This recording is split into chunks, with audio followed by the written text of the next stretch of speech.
Alright, so this is one of my family's favorites. These are pork cheeks, and it's just pork cheeks done in caramelized onion and then slowly cooked in Oloroso Sherry. So Oloroso is not a dry sherry, but it's not a sweet one either. It's kind of in the middle, kind of has a smoky flavor to it.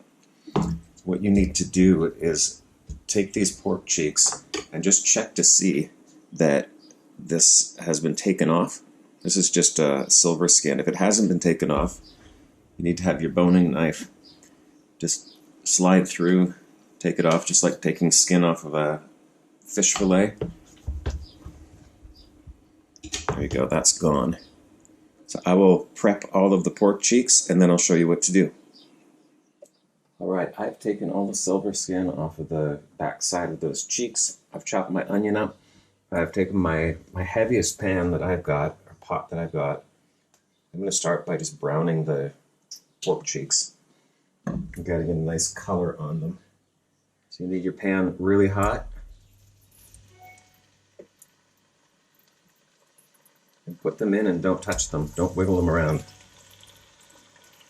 They'll stick to the pan and then they'll eventually separate from the pan and kind of pull up off the pan, and then you're going to flip them over.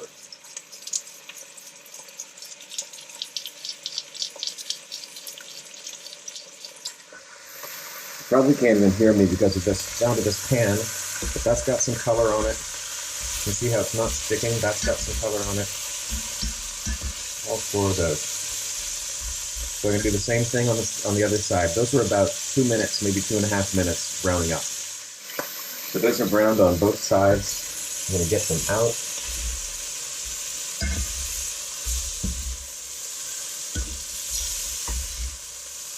And we're in with onions. I might have to bring the temperature down of the pan so I don't burn the onions and actually caramelize. Bring the temperature down a little bit. Just cook those slowly until they go nice and brown. Those onions have cooked down, they're nice and brown. I put a little bit of the wine in there, rather than just putting sugar in, what you normally do for caramelizing onions. So I put wine in, the wine and the sugar, no, the sugar and the wine. I haven't had any, but the sugar and the wine will actually caramelize the onions. I'm just going to put them all around the bottom of the heavy pan. I'm going to put all the resting juices that were in there back in. And now if you can hear me over the sizzling,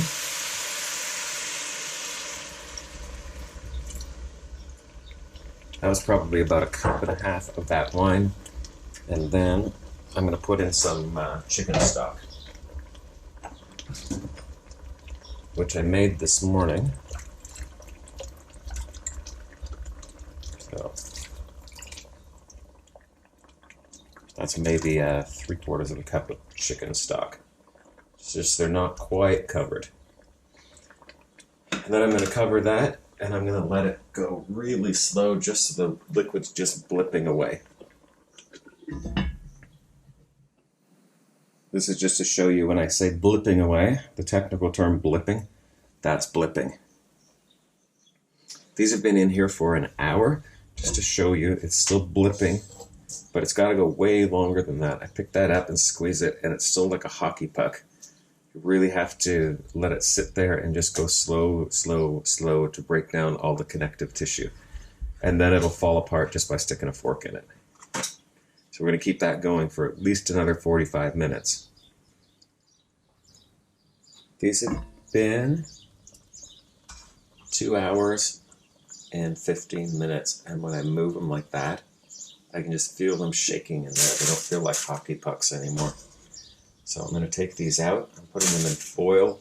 I'm sticking them in the oven just to stay warm at about 120 degrees Celsius.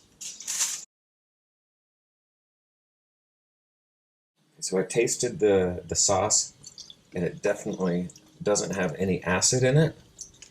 So that's probably 2 to 3 tablespoons of balsamic vinegar. And then I'm going to crank it up and let it reduce down. So that has reduced by half. It's not quite gravy, but it's a little bit thicker than a jus. Okay, so there's my Master Chef version with the mashed potatoes and pickled green beans. And the one I'm going to eat for supper probably has 4 times that much stuff on it.